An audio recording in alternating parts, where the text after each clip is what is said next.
Aries. Ikaw ba yung tipo na laging nauna magmahal? Pero parang laging ikaw ang nahuli sa reply? Ikaw ba yung nag-aantay ng message na hindi dumarating? Pero sa puso mo, ramdam mo may kulang. Kung feeling mo lately na, parang may paparating. Parang may kumakatok sa puso mo. Pero hindi mo alam kung sino. Para sa'yo ang mensaheng to, hello, mga ka-zodiac. Handa ka na bang malaman ang sikreto ng iyong puso? I am your guide at soulmate secrets.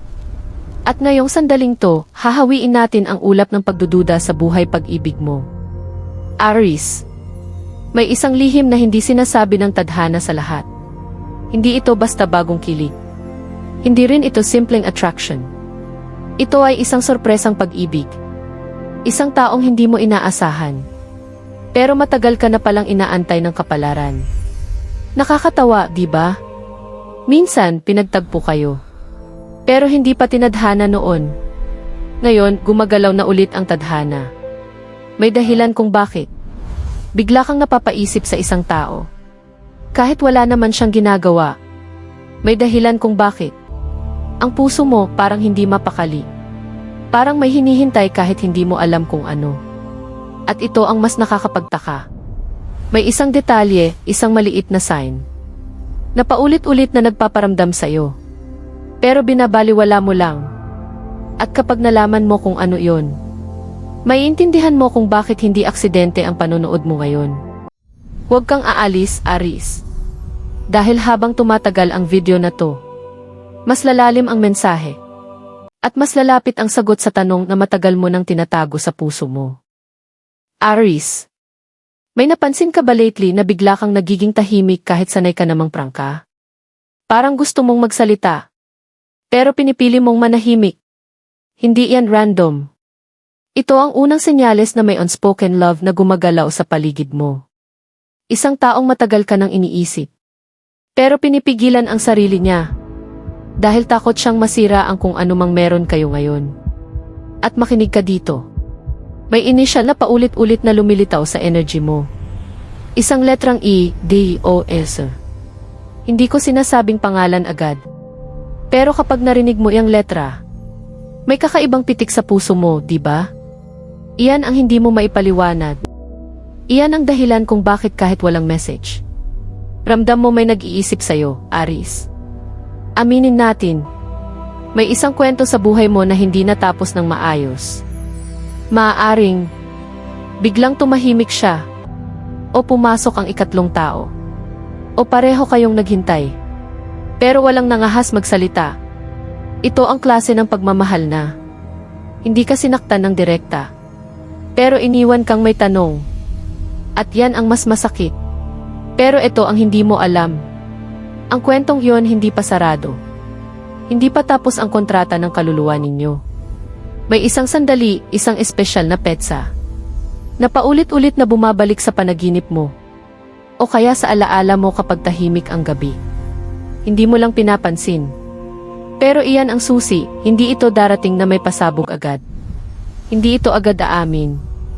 Darating ito bilang bigla ang kumustahan.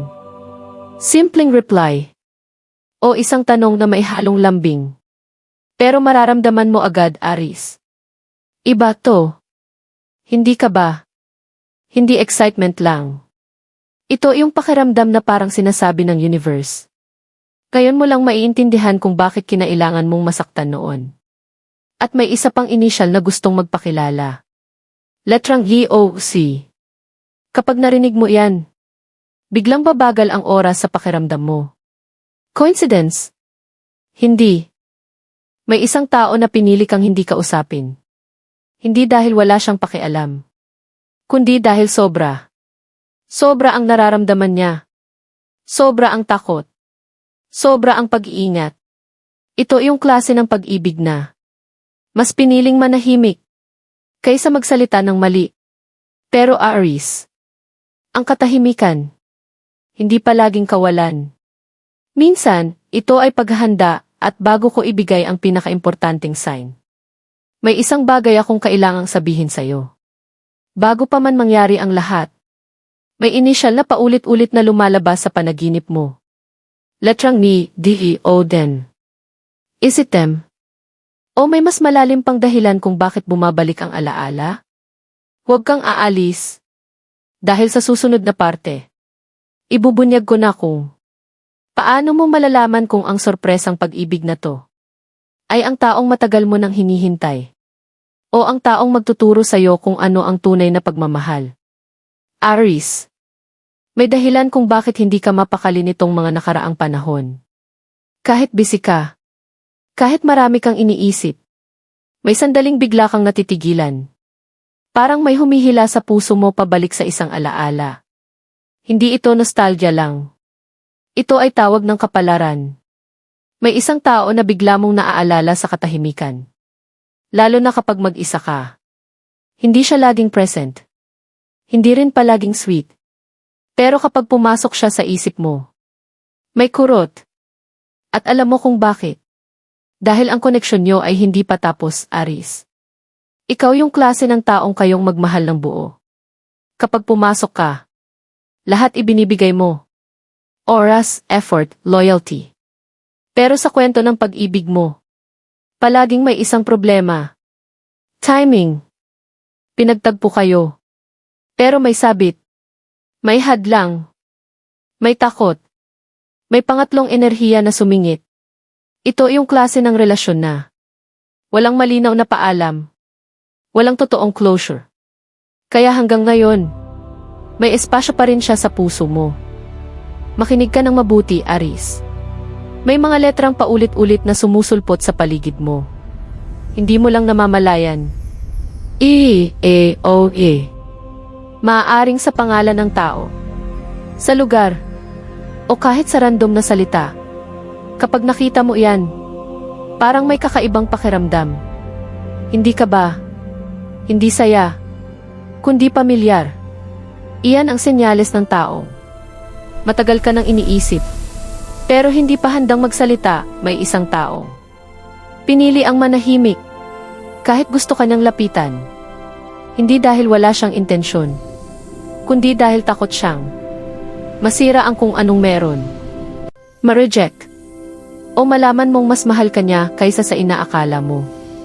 Ito yung tipo ng pag-ibig na hindi dumadaan sa salita, kundi sa energy. Kaya kahit hindi kayo magkausap, ramdam mo pa rin siya, Aries. Ang paparating na pag-ibig ay hindi yung taong inaabangan mo araw-araw. Hindi ito yung palaging ka-chat. Hindi rin ito yung obvious choice. Ito ay isang taong biglang magpaparamdam, magbabalik sa simpleng paraan, o bigla mong makakasalamuha ulit. At kapag nangyari yon, mararamdaman mo agad.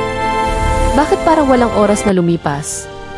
May isa pang letrang ayaw kang lubayan. C-O-E. Kapag narinig mo yan, parang may bumubuka sa dibdib mo. Ito ang letrang konektado sa sorpresang pag-ibig. Isang relasyon na hindi pilit, hindi minadali, pero totoo at Aries. Bago ko ibigay ang pinaka-importanting sign, kailangan mong malaman ito. Hindi ka nahuhuli. Hindi ka napag-iwanan. Pinoprotektahan ka lang ng tadhana. Para ang susunod na pag-ibig mo ay hindi na masira. May isang sandali na paparating. Isang tahimik na pagkakataon na magpapabago sa takbo ng puso mo. At sa sandaling yon, hindi ka na magtatanong kung totoo ba siya. Alam mo na, Aries. Bago ko ibigay ang pinaka-importanting sign, may isang bagay akong kailangang ipaalam sa'yo. May nakikita akong initials. Letrang A, C, E at S. Na laging kasama sa panaginip mo. Kahit hindi mo namamalayan. Minsan mukha lang silang random. Minsan parang walang ibig sabihin. Pero sa mundo ng enerhiya, walang aksidente. Is it them? O may mas malalim pang dahilan kung bakit bumabalik ang mukha nila sa isip mo. Kapag tahimik na ang lahat, at makinig ka dito, ang scene na to hindi mo makikita sa mata. Mararamdaman mo ito sa dibdib. Bigla kang mapapahinto. Bigla kang mapapangiti. Bigla mong mararamdaman na parang kilala ko na siya kahit ngayon lang kami ulit nagkita. Iyan ang sign ng pinagtagpong muli ng tadhana, Aries. Ang sorpresang pag-ibig na kakatok sa puso mo ay isang taong hindi ka pinilit mahalin. Hindi siya dumating para guluhin ka. Dumating siya para payapain ka. Isang taong hindi ka iiwan sa katahimikan. Hindi ka paparamdam na option lang. At higit sa lahat, hindi ka hahayaang magduda sa halaga mo. Ito ang pag-ibig na dumarating kapag handa ka na. Nananatili kahit walang assurance. At pinapatunayan sa gawa, hindi sa salita. Hindi ito perpekto. Pero totoo. At kapag dumating siya, maiintindihan mo kung bakit. Lahat ng nauna, kailangan munang mawala ngayon, Aries. Kung nararamdaman mong para sa'yo ang mensaheng ito, kailangan mong isil ang energy. Huwag mo lang itong pakinggan. I claim mo. Sa comment section, ay type mo ngayon ang I claim this love. Habang tinatype mo iyan, isipin mo ang pakiramdam ng katahimikan, seguridad, at pagmamahal na hindi mo kailangang ipaglaban. Dahil kapag sinabi mo iyan, pinapaalam mo sa universe na handa ka nang tumanggap. At Aries, kung gusto mong manatiling nakakonekta sa mga mensahe ng tadhana, kung gusto mong malaman ang mga sign bago pa sila mangyari, itap mo ang subscribe at i-on ang notification bell. Hindi ito basta channel. Ito ay isang ligtas na espasyo para sa mga pusong marunong maghintay, pero handa nang magmahal ulit. Hanggang sa muli, Aries. Tandaan mo, ang pag-ibig na para sa'yo, hindi ka hahanapin. Kakatok ito sa puso mo sa tamang sandali, Aries.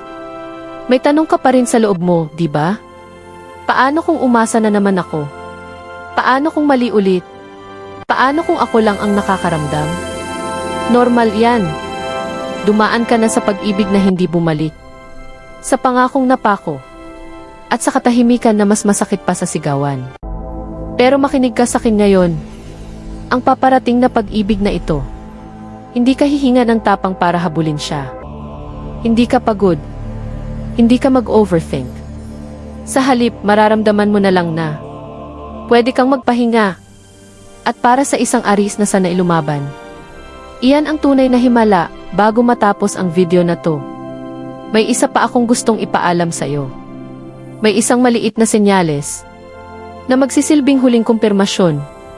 Maaaring isang kantang bigla mong maririnig, isang pangalang biglang mababanggit, o isang simpleng pagkakataong paulit-ulit mong makikita.